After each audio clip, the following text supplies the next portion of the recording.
अस्सलाम वालेकुम everyone, welcome to my new video. I hope you all are doing good. आज तो मैं आपको एक बहुत बड़ा सबक देना जा रही हूँ। एक बहुत बड़ी एडवाइस करने जा रही हूँ। जो मेरे साथ हुआ है वो किसी के साथ भी ना हो। जो मैंने एक्सपीरियंस किया वो कोई भी एक्सपीरियंस ना करे। इट्स बेटर कि हम पंक्चुअल हो जाएं। वैसे तो I am too punctual, but जो उस दिन मैं मज़ीद सावधान हो गई हूँ। हुआ कुछ कि मेरी मॉर्निंग की फ़्लाइट थी 10 बजे की, और मुझे आना था अपने सिटी में वापस आना था। मतलब डोमेस्टिक फ़्लाइट थी।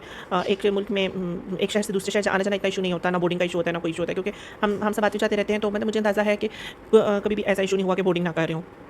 पहली बात मैं तो पीआईए के खिलाफ ही थी कि वो अब बिक गई है, मसला करेंगे। लेकिन अबू ने टिकट्स करवा दिए थे पीआईए के। हालांकि मैंने कह रही थी वो फ्लाई जी ना के करवाया, कोई और भी कोई और आप कर लें, एयरलाइन डिसाइड कर लें, बट पीआईए के ना कराई। सर नहीं, पीआईए पुरानी है, ठीक है, फलाना ढमकाना।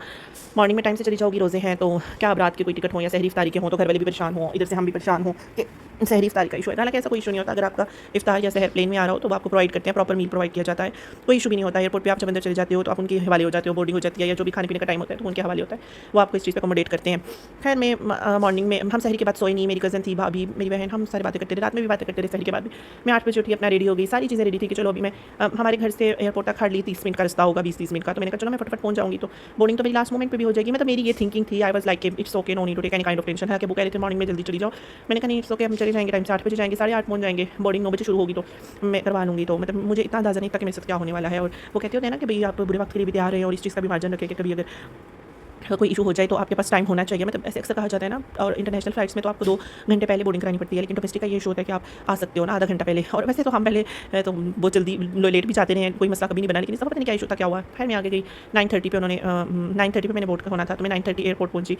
अंदर सामान अम्मी को मिली, अम्मी को मिली, अपना सारा जो भी सामान था बैग वो स्कैन करवाई, अपनी चेकिंग करवाई। और जब मैं सामान को उठा के आगे बोर्डिंग पे गई तो जब मैंने वहाँ रिपोर्ट किया तो it was 9:35। Like I was 5 minutes late और बोर्डिंग 9:30 पे उन्होंने बंद कर दी थी। हालांकि डोमेस्टिक फ़्लाइट्स में ऐसा सिनेरियो नहीं होता, आज से पहले ऐसा नहीं होता हुआ कभी भी। और मेरा अंदाज़ा भी नहीं था, like it was not an international flight. तो दे सेड कि नो, हम आपकी बोर्डिंग नहीं कर सकते, इट्स 9:30। तो मेरे साथ और भी लोग आ रहे थे, उनकी बोर्डिंग भी नहीं कर रहे थे। बहुत से लड़के थे, एक लड़की थी वो भी रोना स्टार्ट हो गई, मैं भी रोना स्टार्ट हो गई, नहीं आप ऐसे कैसे कर सकते हैं।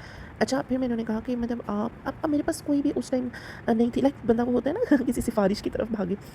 तो मैं बहुत परेशान हो गई थी। उसी टाइम मैंने कॉल की। मेरे पास एक ही इंसान था जिससे मैं हेल्प ले सकती थी, and he was one and only my partner. He said कि अच्छा मैं अब वहाँ नहीं हूँ, मैं कुछ भी नहीं कर सकता, चलो मेरी बात करवाओ। मैंने कहा वो बात भी नहीं करेंगे। मतलब उन्होंने मुझे बताया है कि आप नीचे चली जाएँ और जाकर अपना जो है न्यू टिकट लेंगी और नेक्स्ट फ़्लाइट पकड़ के आ जाएँ। और ये टिकट तो आपका ज़ाया हो जाएगा, क्योंकि आप ऑन टाइम बोर्ड नहीं हुई, अब आपका ज़ाया होगा। लेकिन फिर भी मैं उनकी मिन्नतें कर रही थी कि यार ऐसे कैसे हो सकता है। बट मैंने कहा अच्छा चलिए ठीक है। मुझे बहुत गुस्सा था। मैंने कहा ये कोई तरीका नहीं है आपका कि आप डोमेस्टिक फ़्लाइट में ऐसे करो। एटलीस्ट आप टिकट पे लिख दो, आप हमें मैसेज कर दो। इंटरनेशनल टिकट्स पे लिखा होता है आपने इतने टाइम पहले करना है, इतना पहुंचना है। मतलब वो बताते हैं, उस इन्फॉर्मेशन में वो बताते हैं। डोमेस्टिक का तो ऐसा कभी इशू नहीं हुआ। अभी हमारे रिसेंट यहाँ से पापा लोग एक फोतकी पे आए गए हैं और बिल्कुल लास्ट मोमेंट पे वो पहुंचे और जहाज़ रुका हुआ था। लाइक वो लेट हो गए थे, लेकिन आगे से भी जहाज़ चला नहीं था। लेकिन कोई ऐसा बोर्डिंग का इशू कभी भी नहीं हुआ। खैर ये मेरे नसीब में था, and I was totally okay with it. और फिर मैंने क्या किया, मैं बहुत रो रही थी, बहुत रो रही थी। उस टाइम मुझे कुछ समझ नहीं आ रहा था। अब मुझे और टिकट खरीदना था। वहाँ पे उनकी मशीन पे मेरा कार्ड ही नहीं चल रहा था। फिर मैंने क्या किया, अब वहाँ पे उनका कोई एटीएम भी नहीं चल रहा था। फिर मैंने कहा अब क्या करूँ। फिर उस टाइम मेरे दिमाग की बत्ती जागी कि ऐसे करती हूँ। मैंने एक लड़के से कहा कि मैं आपको आपके अकाउंट में पैसे ट्रांसफ़र करती हूँ, आप मुझे कैश दे दो। मैंने अपना न्यू टिकट करवाया और इतने में अम्मी लोग वापस आए। अम्मी ने मुझे कहा कि चलो तुम घर आ जाओ हमारे साथ। मैंने कहा नहीं, मैं इस टॉर्चर में नहीं रह सकती कि मैं फिर से लेट हो जाऊँगी। सारा दिन ना तो मैं सो पाऊँगी, ना मैं आराम कर पाऊँगी। रात में फिर जो आना है तो मैं मतलब यहीं पे रहूँगी, मैंने नहीं जाना। मैं अंदर विजिटिंग एरिया में, विजिटिंग गैलरी में बैठी रहूँगी। उन्होंने कहा अच्छा मैं आपके साथ बैठती हूँ। मैंने कहा नहीं, आप नहीं बैठेंगी, आप घर जाए। आप बैठेंगी तो मैं मज़ीद मेंटल टॉर्चर मुझे होगा कि यार भूखी प्यासी बैठी हुई है, रोज़े में बैठी हुई है। तो आई डोंट वांट कि मैं किसी को भी मज़ीद परेशान करूँ। मेरी वजह से ऑलरेडी आप सब बहुत परेशान हो गए। ये नसीब के फैसले, इंसान अल्लाह से नहीं लड़ सकता, नसीब से नहीं लड़ सकता। बस सबक सीख सकता है आइंदा के लिए, और अगलों को सिखा सकता है, सबको बता सकता है कि आइंदा आपने ये गलती नहीं करनी जो मैंने की है, जो मैंने सफ़र किया। मैंने न्यू टिकट किया, नेक्स्ट फ़्लाइट पकड़ी और उसके लिए मैं वहाँ बैठ के वेट करती रही। और बस फुल डे काफ़ी मैं थकी थी, सर में दर्द था। लेकिन मेरी सारी थकावट तब उतर गई थी जब मैं अपने घर आ गई थी। आगे मैं आई और मेरे पार्टनर ने मुझे बहुत बहुत बहुत ईज़ दी है। मैं कहती हूँ कि इंसान को एक अच्छा साथी मिल जाना भी बहुत बड़ी खुशकिस्मती होती है। एंड अल्हम्दुलिल्लाह to have him in my life. आगे उनके पेरेंट्स आए हुए थे, गाड़ी, हर चीज़ आगे अवेलेबल थी और मेरा घर पे बहुत प्यारा वेलकम किया गया, बहुत प्यारा। It was really very very very very precious moment for me, and I really appreciate it. उसके बाद मुझे ना तकरीबन मेरे घर से ये यही कह रहे थे, बेटा इट्स ओके, आप परेशान ना हो, कुछ भी नहीं होता। आप क्यों परेशान हो रही हो, आप क्यों टेंशन ले रही हो, ये आपकी किस्मत में नहीं था, किस्मत से लड़ा नहीं जाता, रोया नहीं जाता। ये बार बार मुझे कॉल कर रहे थे, हौसला दे रहे थे। उस टाइम शायद हौसले भी काम नहीं कर रहे थे, ऐसे मेरा माइंड बंद हुआ हुआ था। खैर मैं घर आती गई, खाना शाना खाया, चाय पी, थोड़ी रेस्ट की। रात लेट लेट हो गए थे हम, बहुत देर हो गई थी, तकरीबन 11-12 हो गए थे। मैंने शॉवर लिया, फ्रेश हुई, सारा दिन बस इसी तरह अजीब टेंशन में थी। फिर मैंने अपने गिफ्ट्स अनपैक करना शुरू किया, अनबॉक्स करना शुरू किया। मैंने उन्हें सारी चीज़ें दिखाई जो मैं यहाँ से लेके गई थी। भाई ने मुझे बहुत प्यारा एयर फ्राई गिफ्ट किया था। मेरी सिस्टर ने हैंडी ब्लेंडर, मतलब हर चीज़ मैं उन्हें दिखा रही थी और मैं किचन में जगह बना रही थी चीज़ों की। और मैं घर बहुत दिनों बाद आई थी और अपने घर आके एक अजीब सा ही सुकून होता है। मतलब आप पेरेंट्स के पास भी चले जाओ ना, तो वहाँ भी आप एज़ अ गेस्ट रिएक्ट कर रहे होते हो, मतलब आपको वो भी अपना अपना नहीं लगता अगर आपको अपने घर के साथ उनसीयत हो जाए। तो खैर ये डिशेज़ भी फिर मैंने किचन में सारी चीज़ें चेंज की, मतलब जो जो मुझे चेंज करने का लग रहा था। लेकिन मैं एक ही मशवरा आपको दूँगी कि ऐसे ना अचानक जाके चीज़ें इधर-उधर नहीं फेंकनी चाहिए। मतलब आप पहले देखिए, कुछ टाइम ट्राई करें कि आप इन्हीं चीज़ों के साथ एडजस्ट हो जाएँ जिस तरह से रेगुलर। अगर नहीं हो रहा तो फिर आप स्लोली चीज़ों को मूव करना शुरू करें और घर वालों को कभी ये फ़ील ना होने दें कि ये चीज़ आपको इरिटेट करिए। लाइक आप तारीफ़ करें, दिल खोल के तारीफ़ करें, और मैंने तो दिल खोल के तारीफ़ें की, बहुत अच्छा है सब कुछ, ये हुआ है वो। तो बस ये मेरी कुछ दास्तान थी जो कि बहुत सैड थी फॉर मी। और लेकिन इसमें एक सबक था कि आइंदा आप में से भी किसी ने गलती नहीं करनी और मैंने भी नहीं करनी।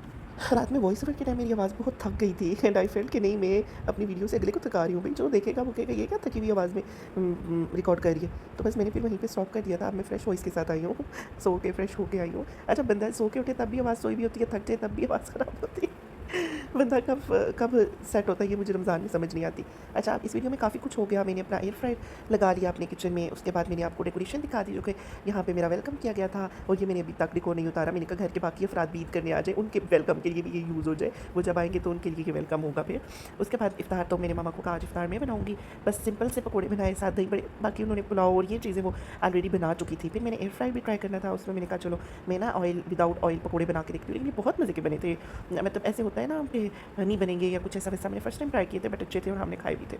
फ्रूट चाट बीतने में, मतलब हम लोग ऐसे इफ्तार बना रहे थे कि फ्रूट मामा काट रही थी, अंदर दही बड़े मैं मिक्स कर रही थी, चीज़ें सारी रेडी थी, मैंने बस उनको कटिंग करनी थी। और वैसे ना मुझे अपनी एक चीज़ अच्छी लगती है, मैं चाट बहुत अच्छी बनाती हूँ, चना चाट और दही बड़े वगैरह, ये चीज़ें ना मतलब मुझे सही टेस्ट अपना कुछ समझ आता है। लाइक मैं उसमें मैं उसमें नमक मिर्चें और ऐसी चीज़ें ऐड नहीं करती। मैं उसमें प्याज टमाटर थोड़ा सा सॉल्ट एंड पे चटनी में ऐड करके करती हूँ, ज़ीरा।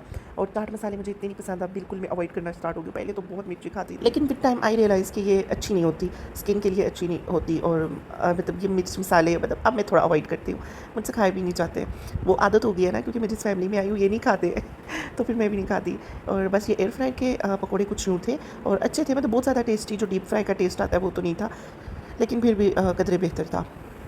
मैं उम्मीद करती हूँ आपको वीडियो पसंद आई होगी। मिलते हैं नेक्स्ट वीडियो में, अपना बहुत ख्याल रखिएगा। अल्लाह हाफ़िज़।